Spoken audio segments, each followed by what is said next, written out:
Tieši 14. gadā parādīsies pirmie pensionāri, kas saņems otrā līmeņa pensiju. Ja? Un faktiski tad tas lēmums attiecas arī uz viņiem. Ja? Un tas laiks jau vai nu ir vidējs vai pat īsts laiks, jo īsā laikā tā problēma jau parādīsies. Ja?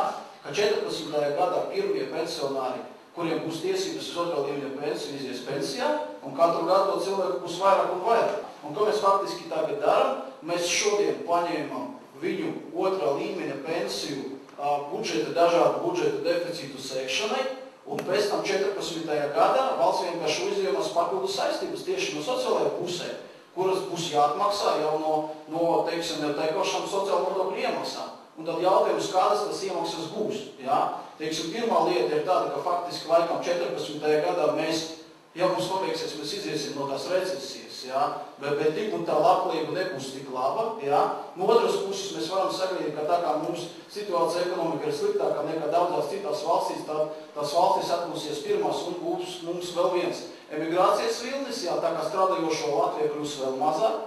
Un faktiski tad ir jautājums, ja pieņems tāds lēmums, ja, tad vai ir faktiski rēķināts, cik katru gadu tad papildus sakot ar 14. gadu vajadzēs tad valstī maksāt klāt tiem cilvēkiem, no kuriem šodien atņemt otro līmeni un iztērēt. Ja? Un faktiski vai valsts to var atļauties.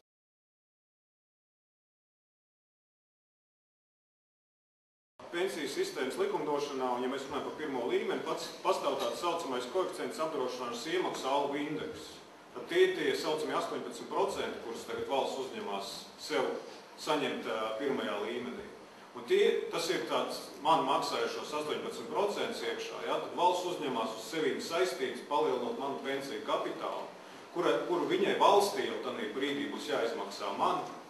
Ja? Un šis kapitāls tiks katru gadu indeksēts, ņemot vērā vidējo statistisko algas pieaugumu. Ja? Valsts ne tikai to, kad viņi atņem otriem līmenim šo naudu, ja? un novirzot šo nastu uz sevi, palielina tikai papildus nastu uz sevīm, ja, lai šos 18%, ko viņi uzņēmusies, palielinot manu pensijas kapitālu. Viņai tātad tur 2040. gadā, ja, tad būs man jāizmaksā, kas šis te kapitāls jau tiks indeksēts, ja, šajos gados attiecīgi. Ja. Un vai tāda valstī tiešām būs tāda, ņemot vērā šo demografisko visu līkumu negatīvu attīstību, būs pieejami šie paši līdzekļi. Ja. Vai Finanšu ministrija atbildēs uz tādu jautājumu, aizņemoties šos 7,5 miljārdus ārpus Latvijas, kur valstī būs jāatdod? Vai valsts kasa papildus šiem 7,5 miljārdiem eiro būs spējīga šo miljārdu atdot sociālajiem budžetam? Vai tā nauda būs valsts kasē, lai sektu šīs te pensiju saistības?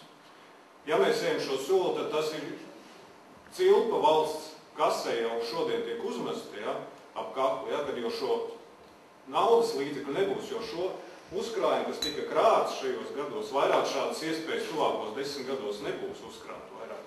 Jo to visu parāda šī demogrāfija. Jo šo cilvēku, kas strādā un kas maksā sociālā nodokļu un pretstatā liekot pensionāru skaitu, vairāk šādas iespējas nebūs uzkrāt šādu pārpalikumu. Ja? Jo šī pārpalikuma pensijas sistēma nespēs eksistēt, jo to, ko Alika kungs stāstīja šiem te modeļiem, šis te modelis, ko Pasaules banka, jo viņš paredzēja tiešām, lai 11. gados spētu sekt šīs pensiju saistības, bija nepieciešams uzkrāt šo te pārpalikumu. Bija nepieciešams, jo bez viņa jau pēc 2-3 gadiem ietu ārā cilvēkam streikot. Ja?